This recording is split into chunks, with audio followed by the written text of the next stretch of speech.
Y luego de darse este voto de confianza al gabinete que preside Mirta Vázquez, que es además el segundo gabinete en esta gestión del presidente Pedro Castillo, que está a punto de cumplir 100 días, vamos a analizar qué significa, no solo que se le haya dado el voto de confianza, sino también cómo queda, por ejemplo, la relación entre el Ejecutivo y el Legislativo. Fernando Tuesta, politólogo y además profesor de la Universidad Pontificia Católica del Perú, está con nosotros en la línea telefónica. Buenas noches. ¿Qué tal? Buenas noches. Si podríamos hacer una especie de análisis o balance tras este voto de confianza, porque hablamos de solo 68 votos a favor, 56 en contra y una abstención. ¿Cómo queda el Ejecutivo en este caso y el gabinete que preside Mirta Vázquez? Miren, 68 comparativamente con otros gabinetes no es poco, aun cuando entiendo que es menor al de Guido Bellido. Eso indica dos cosas. Por un lado, que para la oposición, que cada vez mucho más intensa, no es suficiente la salida de Barranzuela, ni suficiente la cabeza en la presidencia del Consejo de Ministros de parte de Mirta Vázquez.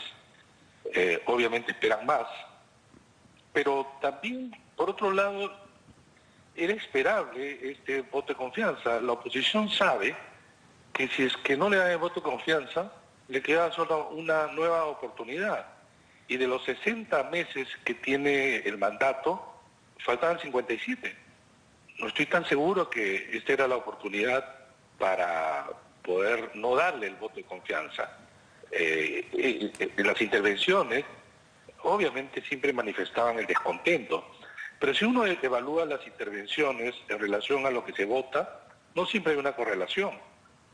Lo que se dijo en su oportunidad con el gabinete Bellido parece que no era el voto de confianza, sin embargo, le dieron con un mayor número al que ahora tiene Mirta Vázquez. También es cierto, sin embargo, que Perú Libre se ha dividido, se ha partido casi en dos. Y este es un dato importante subrayar. Creo que esta es una ruptura abierta. El gobierno debe entender... Pero no aceptada incluso. Claro, pero el gobierno no debe entender que el sector de Cerrón es ahora parte de la oposición.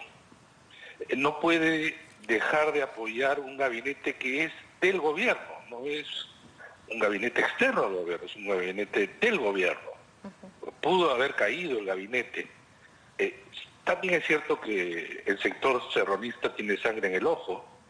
El mismo Bermejo, que en su momento había declarado que iba a apoyar a Mirta Vázquez, no lo hace. Y no lo hace porque en realidad el puente, la relación con el gobierno estaba dada a través de Luis Barranzuela. Él era un hombre importante de Barranzuela, a tal punto que estuvo también en la famosa fiesta de Halloween en la casa del exministro ahora del Interior. Ahora, ¿qué tan golpeado queda también el Ministerio del Interior? Es el tercer titular en menos de, o en casi 100 días de que tiene de gestión el presidente Pedro Castillo en general y por lo tanto también sus ministros, ¿no? ¿Qué tan golpeado queda y qué tanto podría sumarle la figura de Avelino Guillén, ex fiscal supremo, que ahora se encarga o se va a empezar a encargar de un sector muy importante donde se necesitan cambios urgentes además? El sector interior es un sector muy complicado.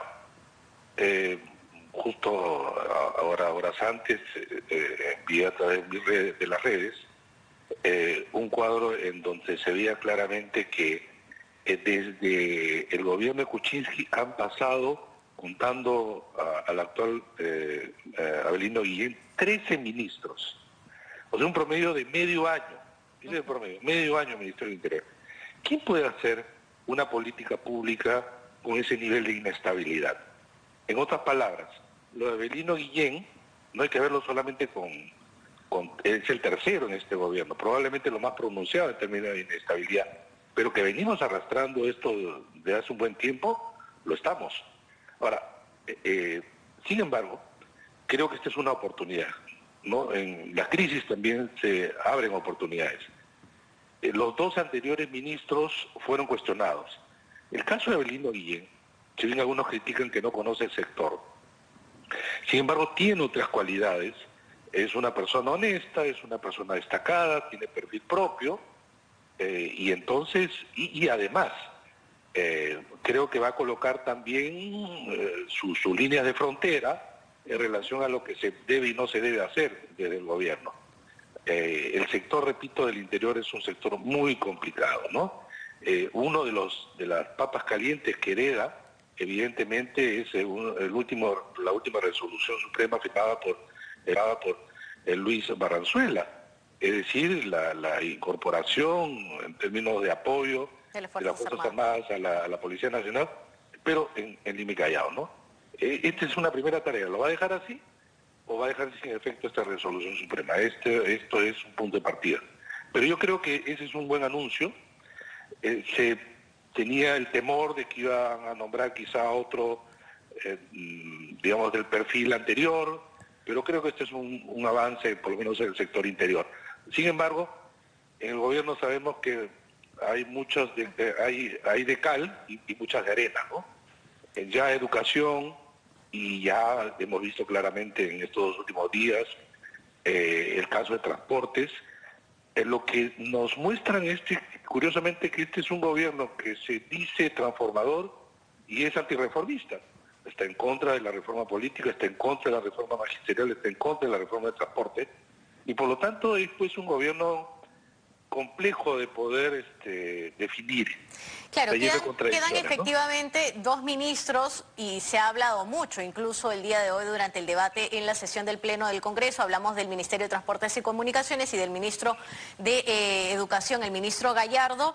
Incluso durante el debate, aquí lo he apuntado de manera textual, dice: no se ha mejorado la selección de perfiles para puestos importantes, para puestos de ministros. Se escuchó en varias oportunidades esta idea, pero esta frase la dijo el congresista Alfredo Azurinde, el partido Somos Perú, el Partido Morado, y con eso también le pregunto qué tan buena podría ser ahora la relación entre el Ejecutivo y el Legislativo, porque si bien es cierto le han dado el voto de confianza, las frases, los comentarios que se han escuchado durante el debate ha sido que tampoco es un cheque en blanco para el Ejecutivo y para el gabinete en general.